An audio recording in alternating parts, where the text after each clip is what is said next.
Learning English with English faculties. Today, it's all about mastering prepositions.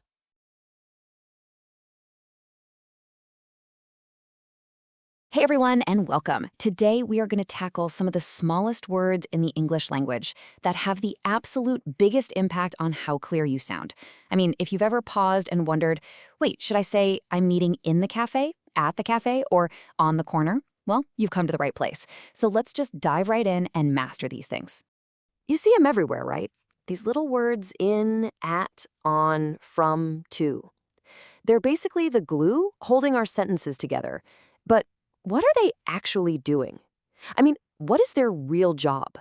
That's the big question we're going to crack today. So, officially, what is a preposition? Well, it's a linker word. Its whole purpose is to show the relationship between different things in a sentence. You can almost think of them as the GPS for your language. They tell you when, where, or which way something is happening. Super important. Okay, so here's our game plan. We've got the basic what out of the way. Now we're going to break it down into time, then place, and finally movement. And we'll wrap it all up with a super handy toolkit that you can start using like right away. Simple and straight to the point. All right, first up, time. These are the words that really help us organize our entire world, you know? They put every single event on a clear timeline. They are absolutely essential for answering that one critical question: when did it happen? So this table here, this is basically the master key for the 3 most common time prepositions. Think of it like a pyramid, or maybe a funnel. We start really broad and general with in, we zoom in to a specific point with at, and we land on a particular day with on. Let's take a closer look at each one. Okay, so when you see the word in, I want you to think inside, like you're inside a big container of time. Something happens in August, or in the summer, or in 1985. It's not one specific tiny moment, it's that whole wider period that you're inside of.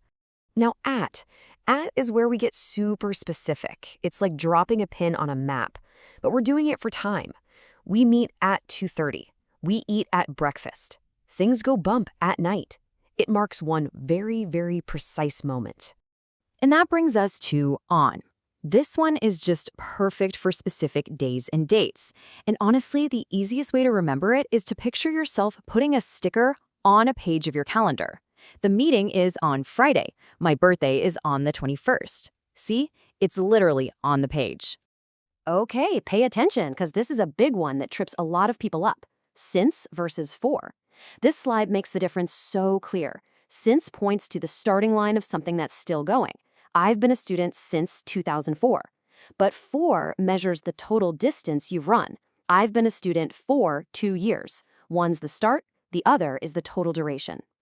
All right, let's keep things moving. We've totally covered when, and now we're going to see how some of those exact same tiny words can help us talk about where. Let's get into prepositions of place. And would you look at that? Our old friends in, at, and on are back. But this time, they're talking about location. And you know what? The logic is pretty much the same. In is for enclosed spaces, at is for a specific spot, and on is for surfaces. Same words, similar logic, whole new use. So what's the real difference here between being in something and at somewhere? Well, you are in a book, literally inside, between the covers. But you're at a concert, a specific event that you're attending. One is all about being contained, the other is about being present at a location. And on just keeps doing its thing, doesn't it? It's still all about surfaces. The keys are on the table, you live on the 4th floor, and here's a cool one. For public transport, like a bus or a train, you're also on it. It's almost like you're just standing on a big, flat, moving platform. It just makes sense when you think about it that way. Ah, another classic showdown. Between versus among. Let's clear this up for good. Use between when you're talking about two or maybe a few separate, distinct things. You stand between two people. But you use among when you're just part of a bigger group, a crowd. You might find a clue among the books. Okay, last big category, let's do this. We've pinned down events in time, we've located things in space. Now it's time to get things moving with prepositions of movement. This is all about answering which way did it go. I love this slide because it literally tells the story of a journey. Every single movement has a beginning, a middle, and an end. It starts from an origin, like carrots from my garden. It moves towards a general direction, like a dog running towards me. And it usually arrives to a final destination, like taking the bus to campus. Now, this is a really subtle but important difference: across versus through. Look, they both mean moving from one side to the other, but the key is that through means you're moving inside of it. You swim across a lake, it's an open surface, but you walk through a forest where you are literally surrounded by trees. Whew! Okay, that was a lot, I know. So let's bring it all home. Let's pull everything we just talked about into a simple, powerful toolkit that you can start using to make your English clearer and more precise, like today. Here it is, your cheat sheet. Just remember this. In is for big, enclosed stuff. At is for exact points and moments.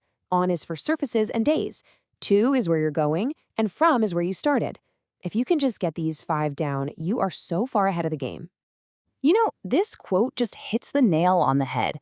Learning about these tiny words isn't just about memorizing some boring grammar rules. No way. It's about mastering clarity itself.